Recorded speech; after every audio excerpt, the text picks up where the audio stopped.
దగ్గర నుంచి మరోసారి పోటీ చేయకూడదు. ఓడిపోవడం అన్న ప్రసక్తే ఉండకూడదు. పార్టీ ఏదైనా విజయమే లక్ష్యం.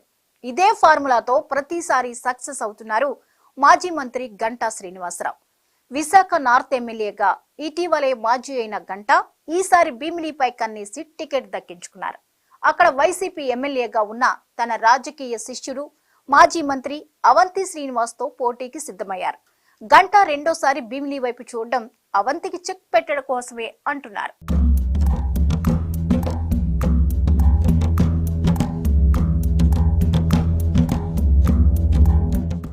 ఎట్టకేలకు మాజీ మంత్రి గంటా శ్రీనివాసరావుకు భీమిలి టీడీపీ టికెట్ ఖరారు అయింది. విజయనగరం జిల్లా చీపురుపల్లి నుంచి ఆయన్ని పోటీ చేయించాలని చూసింది టీడీపీ అధిష్టానం.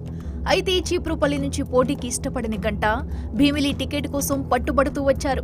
దాంతో టీడీపీ 3 లిస్టులు విడుదలైనా ఆయన టికెట్ కేటాయించలేదు. చివరికి 4వ జాబితాలో గంటా శ్రీనివాసరావు పేరు ఖరారైంది.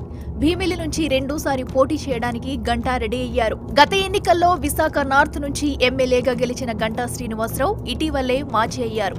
స్టీల్ ప్లాంట్ ప్రైవేటీకరణను వ్యతిరేకిస్తూ ఆయన చేసిన రాజీనామాను 3 ఏళ్ల తర్వాత స్పీకర్ ఆమోదించారు. గంటా పొలిటికల్ కెరీర్ ఫస్ట్ నుంచి డిఫరెంట్ గానే కనిపిస్తుంది. 1999లో టీడీపీ నుంచి రాజకీయాల్లో ప్రవేశించి తొలి ప్రయత్నంలోనే అనకాపల్లి నుంచి ఎంపీగా గెలుపొందారు. 2004 ఎన్నికల్లో చోడవరం ఎమ్మెల్యేగా విజయం సాధించారు. 2009 ఎన్నికలకు ముందు పీఆర్పీలో చేరి అనకాపల్లి ఎమ్మెల్యేగా గెలిచి ఆ పార్టీ కాంగ్రెస్ లో విలీనమవ్వడంతో కిరణ్ కుమార్ రెడ్డి కేబినెట్ లో బెర్త్ దక్కించుకున్నారు. 2014 ఎన్నికలకు ముందు తిరిగి టీడీపీలోకి వచ్చి విశాఖపట్నం జిల్లా భీమిలి నియోజకవర్గం నుంచి శాసనసభ్యునిగా ఎన్నికై చంద్రబాబు మంత్రివర్గంలో వెలిగిపోయారు. 2019 నాటికి తిరిగి సెగ్మెంట్ మార్చుకుని తన షఫలింగ్ సెంటిమెంట్ కొనసాగించారు. విశాఖ నార్త్ ఎమ్మెల్యేగా గెలుపొందారు. టీడీపీ పవర్లోకి రాకపోవడంతో ఆయన వైసీపీలో చేరడానికి ప్రయత్నించారన్న ప్రచారం గట్టిగానే జరిగింది.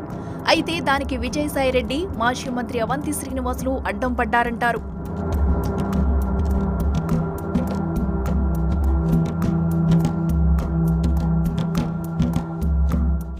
ముత్తంశెట్టి శ్రీనివాసరావు అలియాస్ అవంతి శ్రీనివాస్ కి రాజకీయ గురువు గంటా శ్రీనివాసే అంటారు.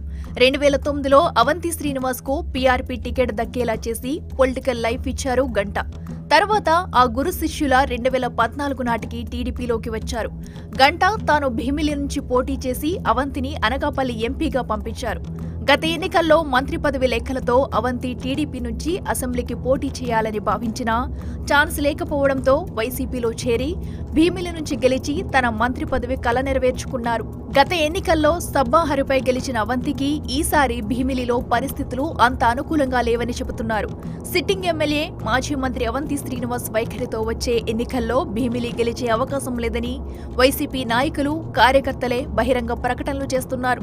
2 సార్లు ఎమ్మెల్యేగా, ఓసారి ఎంపీగా పనిచేసిన మాజీ మంత్రి అవంతి వచ్చే ఎన్నికల్లో గెలవడం అంత ఈజీ కాదనే అభిప్రాయం వ్యక్తమవుతోంది.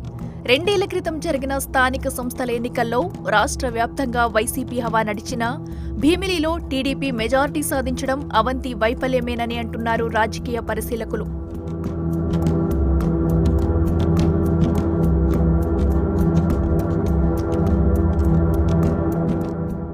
గ్రేటర్ విశాఖలో భాగమైన భీమిలిలో కార్పొరేషన్ ఎన్నికలతో పాటు జడ్పీటీసీ, ఎంపీటీసీ ఎన్నికల్లో కూడా వైసీపీకి ఘోర పరాభవం ఎదురైంది.